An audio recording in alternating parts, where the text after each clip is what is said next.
Okay, whenever you're ready. Okay. Hi, I'm Carmen.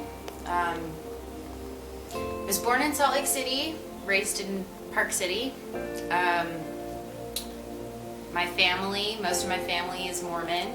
My mom and dad divorced when I was 8, and she came out a year later, and she's been with her partner ever since. Now she's her wife. So part of the reason why I moved to Washington State for school is because my family and home dynamic was a little rough growing up. It was hard to have a lesbian mom and a really Mormon dad. So I felt like I wanted to get out of Utah culture for a bit and experience something new. And so I was living in Washington for school for about 5 years, and then I moved back to Utah for school, and I've been here since 2012.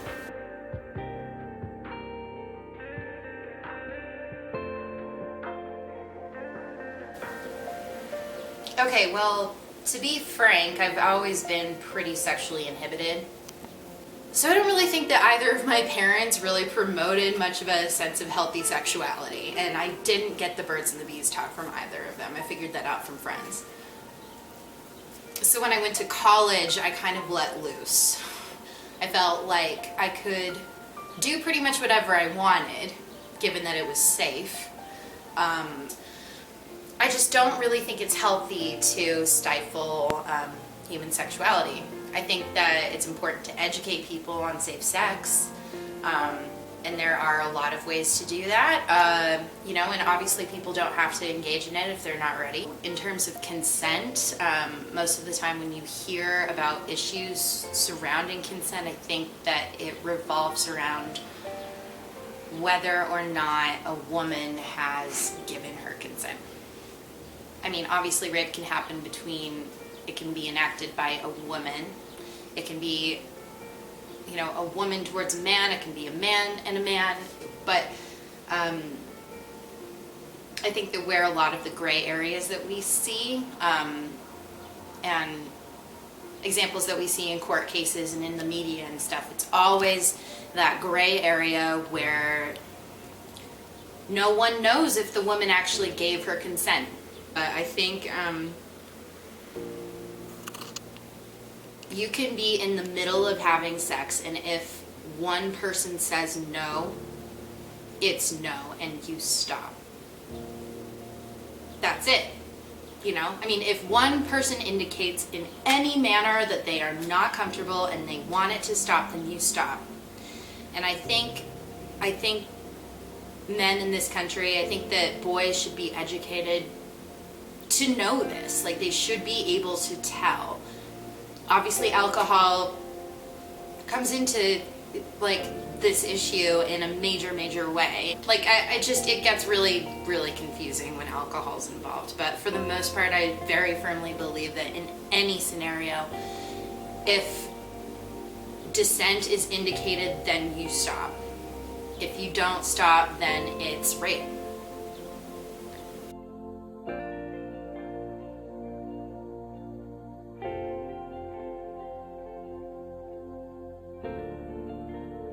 So my college boyfriend, I met him, this was kind of funny, we started off as roommates. I could tell that he liked me. Every time I would come home from the library, he'd be waiting up for me, and we'd watch a movie or whatever. And we lived together like that for 6 months, and I never felt any pressure. it was always in the back of my mind, like, yeah, I know that you like me, but I never felt threatened, and I felt like he never made a wrong move. He never made a move that I didn't invite him to make. And then one weekend I invited him to come to Utah with me for the Sundance Film Festival, just as a friend, and he was like, yeah, sure. So the first night he was in town, we were watching a movie, and then he like paused it and got up and tried to dim the lights, and of course he turned them all the way off, so we're like sitting in the dark. But he kind of made this little speech, and he was just like, like, I really, really like you. Like, I don't want you to feel pressured into doing anything that you don't want to, but I was wondering if you wanted to like try dating. You know, I'll just take you out, and I think it'll be good. And it was really organic, and it just happened. That was really, really positive, and we dated for about a year after that. I did have a really bad experience that led me to the conclusion that I would never, ever sleep with someone that I did not want to sleep with. And this happened about 3 years ago. There was a bar downtown called the Woodshed. So I went there with my friend and got incredibly drunk, and it was to the point where I completely blacked out the next day. All I remembered was I woke up in his bed, and then my previous memory before that was sitting at the bar with my friend. And he's like a 50-something-year-old guy. Like, I would never, you know, I mean, he's not like a bad dude, but like, he's clearly not my type. Like, there would be no other scenario in which I would be like, yes, I want to have sex with this person. I didn't know him. I wasn't attracted to him. Like, he was just the owner of the bar. So there is a potential that I was date raped.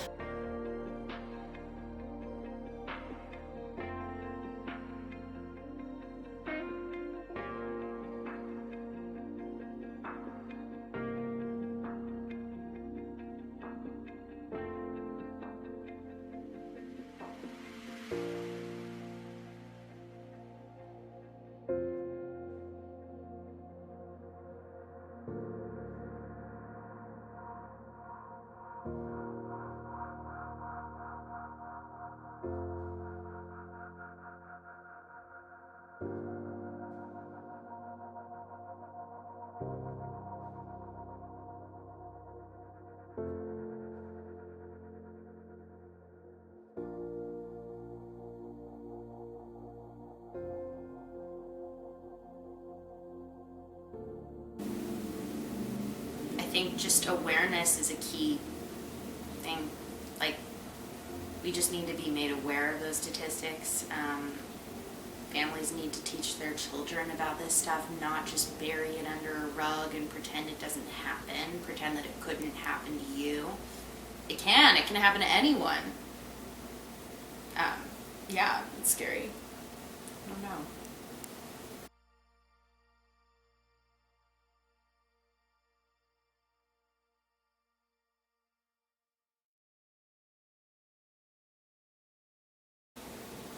I think this is already kind of happening, but I think it's about empowering young women.